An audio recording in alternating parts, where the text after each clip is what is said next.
اللہ الرحمن الرحیم۔ لوگوں کے عیبوں پر پردہ بالکل اسی طرح ڈالا کرو جس طرح خدا تعالیٰ نے تمہارے عیبوں پر پردہ ڈالا ہوا ہے۔ اگر اونچی جگہوں پر ہی تعلقات بنانے کا شوق ہے تو عرش کا مالک سب سے اونچی جگہ ہے۔ ہوں گی تمہارے پاس زمانے بھر کی ڈگریاں، گھر میں رکھا قرآن نہ پڑھ پاؤ تو ان پڑھ ہو تم۔ اللہ تعالیٰ کو وہ دل بہت پسند ہے جس میں اس کی مخلوق کے لیے درد احساس ہو۔ کچھ لوگ ہمارے کبھی بھی نہیں ہوتے، بس وقت کچھ پل کے لیے ان کو ہمارے پاس لے آتا ہے۔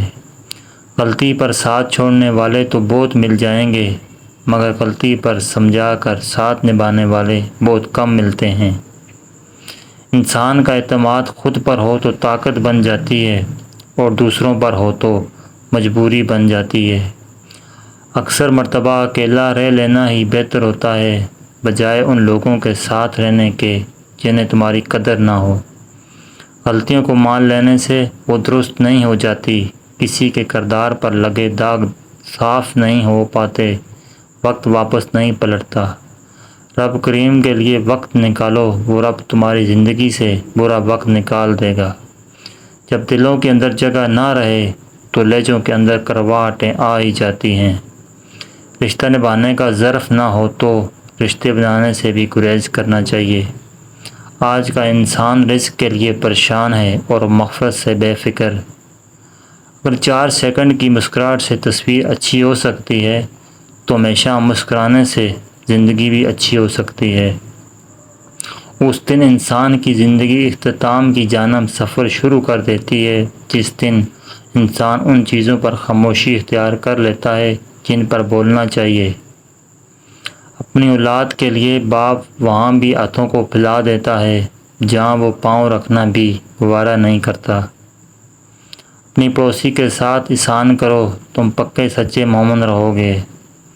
کسی سے بدلہ لینے کا مزہ صرف 4 دن کا ہے، لیکن کسی کو معاف کرنے کا مزہ ساری زندگی کا ہے۔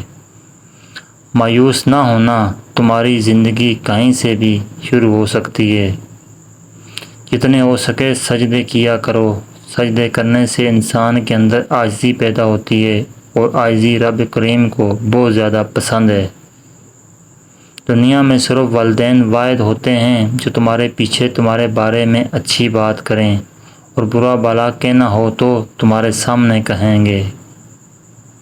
اس جگہ بیٹھ کر رونا دل کو بہت سکون دیتا ہے جہاں اللہ کے سوا آنسو دیکھنے والا کوئی نہ ہو۔ اکثر اوقات خاموشی کے بہت سارے فائدے ہوتے ہیں، یہ آپ سے بہت بڑے فیصلے لمحوں میں کروا لیتی ہے، اور وہ فیصلے جو اگر ویسے کرنے لگیں تو شاید سالوں لگ جائیں۔ رزق کی تنگی کو ختم کرنا ہے تو آج سے ہی یہ کام شروع کرو۔ کھانا کھاتے ہوئے جو ذرے دسترخوان پر گریں ان کو ضائع مت کرو، ان کو اٹھا کر کھا لو۔ نبی کریم صلی اللہ علیہ وسلم کے گھر تشریف لائے، روٹی کا گرا ہوا ٹکڑا دیکھا تو آپ صلی اللہ علیہ وسلم نے اٹھا کر صاف کیا اور کھا لیا اور فرمایا، اے عائشہ رضی اللہ عنہ، عزت دار چیز کی عزت کرو۔ جب کسی قوم کا رزق چھین لیتا ہے تو واپس نہیں کرتا۔ بہادر آدمی کی ایک بڑی نشانی یہ ہے کہ وہ عورت ذات کو کبھی گالی نہیں دیتا۔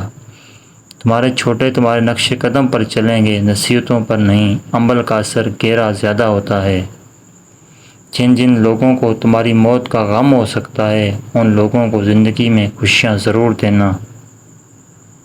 اس معاشرے میں لوگ تلوار لیے بیٹھے ہیں، جہاں کوئی نیک بننے کا ارادہ کر لے وہیں اس کا ماضی اٹھا کر اس کے منہ پر مار دیں اور اس کے حوصلوں کا سر قلم کر دیں۔ جزاکم اللہ خیر۔ اسی طرح کی ویڈیو دیکھنے کے لیے میرے چینل کو سبسکرائب کریں، ویڈیو پسند آئے تو لائک شیئر کر دینا۔ جزاک اللہ۔